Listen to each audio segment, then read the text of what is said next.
the opposite of adventure, of excitement, of all of this, right? It's structure, it's boredom.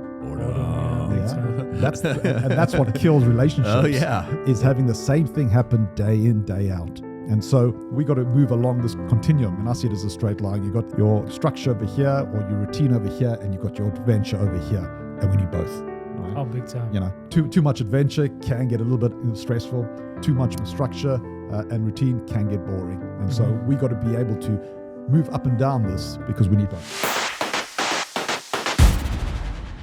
Hello, guys. Welcome back to another episode of the Powerful Man Show. And if you are watching this on YouTube or any of the other video channels, you're in for a treat because I am joined by both Tim Matthews and Arthur Maguliniti.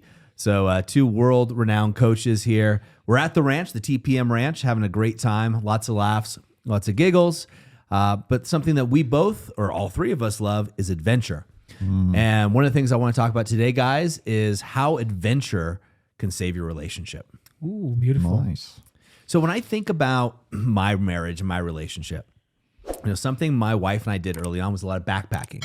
We go backpacking. We've whitewatered the Grand Canyon together. We did all kinds of adventures. But somehow a lot of times these adventures dissipate, right? You have kids, young kids around. It makes it harder to get out. Kids are crying and just life starts to happen more and more. But something that I focus on with my wife is how do I create the adventure in the marriage, in the relationship? And each time we do that, we just both took up skiing again at an older age, but we took it up. And so that's got an adventure component. And each time we do that, it brings us closer and closer together. So I want to talk about that today. Yeah, I've just seen something similar happen for Amelia and I with the camper van, right? It's such a last minute idea. It's been a bucket list thing for years for both of us, but never really seriously spoken about getting one. And then, 2 or 3 months ago, I was randomly journaling about adventure and adventure in the relationship, actually. And for some reason, the camper van idea surfaced again. And I remember that morning going on and looking on Facebook Marketplace for a camper van. And found one actually that was very close to where we lived. So I booked a viewing for it for that evening. Called Amelia, went on my way back from the gym and she said, hey, look, be ready for 7 p.m. We're going to go see a camper van. She's like, what? Like, yeah, we're going to go see a camper van. It wasn't the right one in the end, but it was a first step that led to the next one and just began the dream and the adventure. And just how much excitement it injected into the relationship. And it introduced another layer to it. And that was only an ideation of it. Then when it actually arrived and we were able to go out in it and do things in it, definitely leveled up the passion, the excitement, the connection, the fun, and gives you something new to talk about as well, right? Something new to experience together. Yeah, I think that's one of the things is it gives you something new. You're trying new things. I look at skiing, right? You get in a childlike state. You're trying, it's challenging, but there's also challenges in marriages. And the challenges in an adventure and challenges in marriages can be parallel, right? They can correlate. And when you look at an adventure and you're overcoming challenges together, so skiing for my wife and I, right? There's challenges. I'm this 46-year-old guy falling down a mountain, basically, that happens to have snow on it. There's challenges, and how do you overcome those hurdles together? And you put any two people in a challenging environment, right? When you overcome a challenge, you accomplish something together. And the same could be said with marriage, right? A marriage has challenges, all of them. I often jokingly say, show me a perfect marriage that never has any challenges, and I'll show you 2 liars, right? Or people that are just so bland that they're disconnected. So in the adventure can not only provide bonding, because you're overcoming something together, but it can also provide the opportunity of correlating, hey, we're able to handle this challenge. We can handle the challenge in our marriage too. And I think that gives couples the reassurance and the confidence to move forward in a good direction. Yeah, I love that. And I think, it's key because what happens in challenging situations, emotions go high. And people bond, when emotions are high in a situation, 2 people are together, both being challenged, both helping each other, both working at something in that moment, that bonds you even more. Reminds me recently I went to Japan, as you know, and we climbed Mount Fuji. And it was me and Penelope and, 6 others. And it was tough. It was tough for me. It was tougher for her. But the fact that we were holding each other, supporting each other, moving up together, meant so much for both of us, right? And we both got to the top, I was really proud of her because she hasn't done any hiking like in recent years.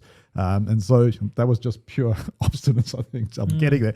But we got there together and we got down together. And I think that just being in Japan together, having that to look forward to, going through that challenging situation together, overall, we just came back in such a better spot than we've ever been because we had that time together as well as the challenges during that time. Yeah, I think that's a perfect example for a couple of reasons. One, when you overcome a challenge, you release endorphins, right? Because you've achieved something. Yep. When you achieve it with somebody else, you have more oxytocin through the brain. Yeah, you bond. You bond. You have that bonding component. But here's the other thing, nature. Nature has that grounding effect for all of us. It's been scientifically proven. So you combine the element of nature, which also 100%. Has freedom and everything else that comes in there, with the bonding, it becomes exponential. Right?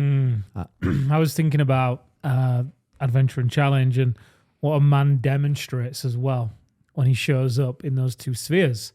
Because typically there's going to be a lot of leadership, a lot will get demonstrated by the guy if he's initiating the adventure. If he's doing something exciting and encouraging the woman as well, that she can do it too, or she should come along, or whatever it may be. Think about you and Alaska, right? Yeah. In taking Erin. I am going there, direction of purpose. You were very clear. Which will naturally then build a sense of safety, security in the woman as well. So there's a lot of polarity that can be experienced through adventure and challenge when it's led in the right way by the guy. There's also an element of danger, right? With outdoor adventures, there's an element of danger that comes in. And with an element of danger comes an element of risk and an element of trust. And it gives the man an opportunity to step up and step into his leadership, yes, 100%. Right? Now, how do you overcome fear? How do you lead, right? You climbing Mount Fiji with Penelope, like you said, it was tough. It was tougher for her. And so she got to see you exactly outperforming her, for lack of a better term. And not that that's what you were doing, but it's got to be going through her head is, my man can handle this. My man can handle himself. That's sexy for a woman, right? All women. Why do you think women like firefighters and guys that do adventures and things of that nature? Also, when you combine the nature element, it's not that long ago that human beings were out in nature a lot, right? There is some innate thing that happens when we're in nature for men and women, right? And if you add that element of danger in here, like we were here at the ranch and you asked me last night, you thought I was messing with you, like what kind of apex predators are out here? I'm like, oh, there's bears, there's mountain lions, there's coyotes. You're like, oh, stop messing with me. I'm like, nope, they're here. There's other things too. But it gives you that element of like, okay, I need to question whether I'm going out for that night walk or not, what the risk factors are. You bring that into a relationship as well, and it's got an element of risk. And think about sex, sexy, like really hot sex scenes in a movie. You have an element of passion, an element of risk, and an element of coming together through something, no pun intended. Right? Coming in that. And I think you add the nature element. Now you could take that same sex scene and put it out in the middle of the savannah in a safari tent. Come on. Yeah. And we've got to be clear here, because the opposite of adventure, of excitement, of all of this, right, is structure. It's boredom. That's what kills relationships. Is having the same thing happen day in, day out. And so we got to move along this continuum, and I see it as a straight line. You got your structure over here, or your routine over here, and you got your adventure over here, and we need both. Right? Oh, big time. Too much adventure can get a little bit stressful. Too much structure and routine can get boring, and so we got to be able to move up and down this because we need both. Yes. I mean, so fast forward 5 years from now, if I'm sitting down having coffee with Penelope and I'm saying, tell me one of the best moments of your marriage, she's not going to be like, you know what it is? It's when we got up at 8 a.m, had coffee, took the kids to school. She's going to say, climbing Mount Fuji with Arthur, right? Exactly. Those are the things, the adventures that stretch us, bring us closer together. And we had a previous episode where we're talking about the power of the boardroom, bringing it to the bedroom, basically. And it's similar here. Like big time. Right? Where's 100%. That power coming through? Where's that energy coming through? But where are you also creating lasting memories and mystery? And that's something that most guys missed with adventure components. There's a level of mystery. You don't know what's going to happen. A lot of variables can come and play when you're climbing Mount Fuji, you're going skiing, you're going in the camper van. Where are you going to sleep tonight? What's going to happen? What are you going to see? Ooh, are there going to be people that are going to try to mess with my van? There's all these adventures, right? Can Tim handle it if people come? All kinds of things come into play that creates an element of mystery, of sexiness, and all that comes there, which brings us all closer together.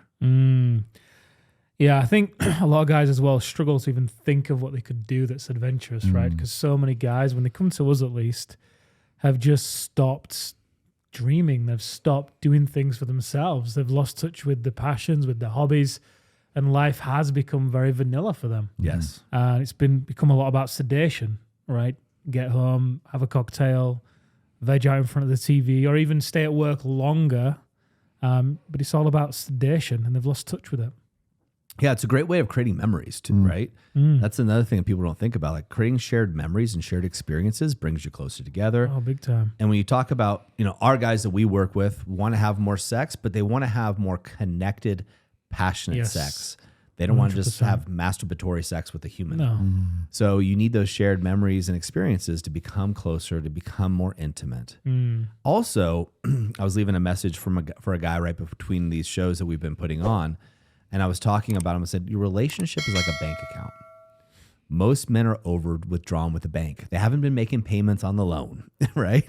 And the bank is tired of it. And so you get to be, these experiences are like putting not only payments, but you're paying principal plus interest, and you're paying ahead of time, so that when the tough times come, which they're going to happen, you're able to withdraw from a surplus. And it makes those tough times not seem as bad. Yeah. And I also think, in a relationship, we have to allocate time for the couple to be away on their own, where 100%. possible. And I know some guys can't do that, but a lot of people can. You can organize daycare, babysitting, whatever it is, and it's important.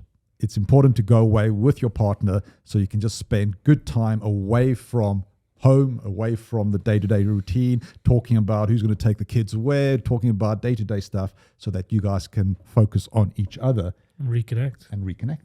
Well, Banff, I'll take that as an example. My wife and I went to Banff before we took the guys. We were there a week early, and we were with the kids. The kids are 3 and 6. We don't live near family, and our extended family aren't in a position where they can watch the kids. So what do? So we did a lot of research, and we found out that there are verified and vetted babysitting services within Banff that we booked twice so we could have our own independent time. Nice. Now we're away from home, right? We're out having an adventure together, be it a mild one, but we're exploring a town, having drinks, eating new food, going from place to place as if we were dating. Meanwhile, knowing that our children are well taken care of, right? So she's able to put that aside as a mother first and foremost, therefore able to slip into her feminine, able to be herself. I'm able to make sure the kids are okay, provide. Now I can provide a great, fun experience that I want to have and that she'll enjoy as well. And those are ways that you can mitigate it, guys, because look, I get it. I don't have the family around. I don't have somebody that can just pop over and watch the kids for a day so we can take off for an overnighter as easily. Second thing we did, we got a 2-bedroom. We've spent a little bit more money, but we had a 2-bedroom suite. So we could put the kids in one room. We could go in the other, put them to bed. Nothing wrong with a little melatonin gummy every now and then for the kiddos. Night. Door locks, and we have some intimate time. And we can have that intimate time because we're also having the adventure time. Yeah. So, and we have family fun. We had tons of fun with the kids, hiking, exploring. And I'll give one more, and I'll stop talking about my experience, but I think it parlays into this, which I didn't think, is we were driving towards a lake. And then one of the kids said, "Oh, wow, a waterfall." And it was off the distance in the mountains. And so I didn't say anything, and we get off the freeway. And all of a sudden I start turning, and my wife's like, "Where are you going?" I go, "I'm going to that waterfall." And I pulled into what's like a dirt lot. The waterfall's closer, but I don't know where it is. We all get out of the car, and we start hiking through the brush, and there's grizzly bear potentials, all these things to get to this waterfall. Everybody's scared and excited, and they're following me and stay close to dad. And we get up to this amazing waterfall, and the kids are having the best time because they're at the bottom of a waterfall and no one's around. My wife's glowing. So we're putting in those experiences and those deposits. And when we left Banff, that was the number one experience that everybody reported having. Oh, wow. Was that waterfall adventure. Because again, there's the mystery, there's an intrigue, there's the danger, and there's all these elements built into it. spontaneity. I was thinking that, yeah, spontaneity. That allows for the outdoor adventure. So 3 takeaways then for the listeners who are realizing the power of adventure and wanting to get more of it back. I think just say yes more often. Yeah. Say yes to the adventure. And when you're on the adventure, say yes to the waterfall. Yeah. That's a great one, yeah. You? Wow, I think saying yes is such a big one because the guys are so used to saying no. Take risks. Yeah, just take the risk. Be willing to get it wrong. Like going to the waterfall, you took the risk, right? It could have gone a completely different way, but I think just being willing to take the risk and being willing to just flex and flow with whatever comes up and still make the most of it and maintain a positive attitude is really important. I'm going to speak directly to the men in our movement, right? And guys, if you're not in the movement of the powerful man, get your ass on board. But to men in the brotherhood and inner circle, bring your partner to Argentina. Bring them for the beginning or the end. Bring them on your adventure. Tie it in, right? Do that. It was an idea we've talked about for a long time, and I finally brought my wife and my kids on to Banff where we were, and I'll be doing that moving forward. There's a few tweaks and twists that I would do, but I think bring them along for your adventure. Now you get to go off and do your own mysterious thing or what have you, right? Either before or after, but bring them. Use that as a vehicle for adventure, because all too often, right? Guys are like, well, I don't know what to do. To your point, Tim, I'm not sure what adventure to do. You guys are in a unique position where you're having a pre-planned adventure for yourself. All you have to do is tack on a few extra days or nights to this adventure, and you could bring a magical experience into your family, into your relationship at least twice a year. It's a great idea. Yeah, love it. Awesome. Guys, I love the topic. Gentlemen, as we always say in the moment of insight, take massive action. And we'll see you next time on The Powerful Man Show. All right, guys, that's a wrap for this episode. But as I always say, in the moment of insight, take massive action. You see, there are 2 types of men that listen to a podcast like this. Those that go on from one podcast or show to another, just hoping things are going to change and realizing that they're going to be in the same place month after month, year after year. You see, I was this guy, so I completely get it. You may just not be ready. But there's also a second man that listens to a show just like this. And this is a guy who takes massive action so they can shorten the learning curve, compress time, and get results to be the wolf. See, wolf is an acronym for wise, open, loving, and fierce. Now, ask yourself, which one am I? And just be honest with yourself there. And there's no judgment on my end, but if you're ready to move from deactivated deer mode, which is defend, excuse, explain, react, to activated wolf, wise, open, loving, and fierce, then go over to thepowerfulman.com/grow and go there now. In fact, I'll make it super easy for you. I will even put the link right in the description here, so you can just click it and go over there now to learn more.